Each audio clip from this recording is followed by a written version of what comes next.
Have you ever been there? That feeling that the only way to protect your own sanity is to just cut someone off? No calls, no texts, just gone. We've all felt it.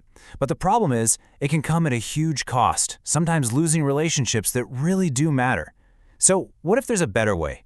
Today we're going to dig into a much more sustainable way to safeguard your energy. And this leads us to what you might call the peace paradox. We're all chasing that inner calm, right? But the most obvious solution, just cutting people out, can totally backfire, leaving us feeling isolated and even guilty. And let's be honest, that doesn't feel very peaceful at all, does it? So that's the big question. Is going nuclear really our only option? Do we have to choose between our peace and our people? Well, thankfully, psychology gives us a very clear, very loud no. There's a much smarter path. And that path is all about boundaries, not banishment. See, the goal here isn't to build some giant, impenetrable fortress where no one can get in. It's more about installing a gate that you have the key to. You get to decide who and what comes in, protecting your peace without losing every connection you have.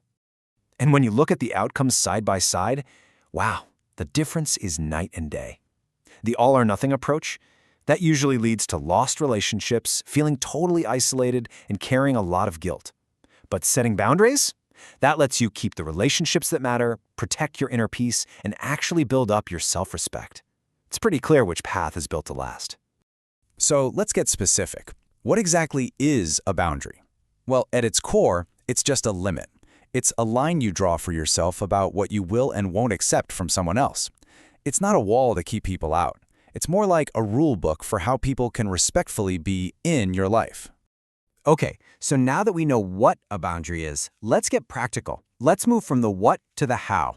We're about to dive into 6 specific protections. I want you to think of these as the essential tools for your personal peace-building kit. All right, tool number 1. This is a big one. It's the foundation for pretty much everything else, and it all comes down to communication. Okay, lean in for this one because it's a total game changer. You do not need to write a whole essay explaining your boundary. Psychologically, the moment you start over-justifying your no, you're basically opening the floor for a debate, and that just weakens your position. A simple, firm, "I'm not available for that" is so powerful because it's a complete sentence. No negotiation needed. Our second tool is all about shifting the focus inward. It's not about trying to control other people. It's about mastering your own response.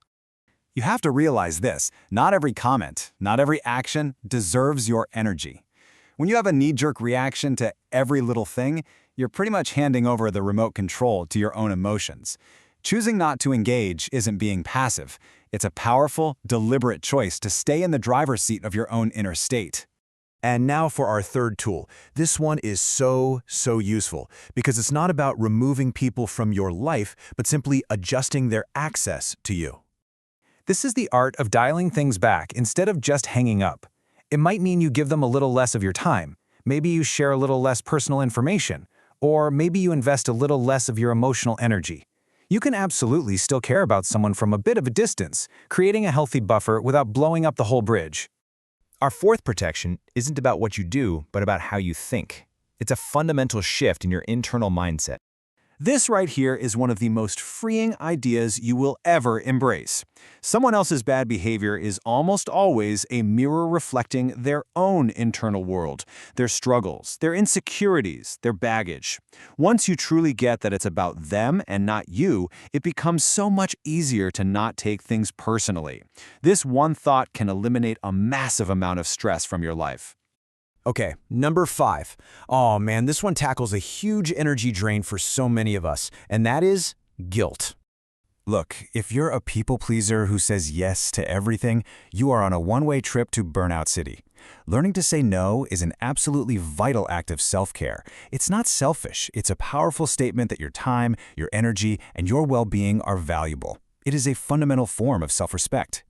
And that brings us to our 6th and final protection, the one that really ties all of these ideas together. I want you to start thinking of your energy like it's money in a bank account. It's a finite resource. You wouldn't just throw your money away, right? So don't do it with your energy. Be a conscious investor. Intentionally put your focus, your time, and your attention on the people and things that bring you calm, the ones that nourish you, not the ones that bring chaos. Your life gets so much better the second you stop giving away your most valuable asset to things that just drain you dry. So, when you put it all together, what's the big takeaway here? Protecting your peace isn't some dramatic one-time decision. It's an active daily choice. It's not about building walls, it's about becoming a skilled gatekeeper, using these tools to consciously manage your energy and build the life you actually want to live.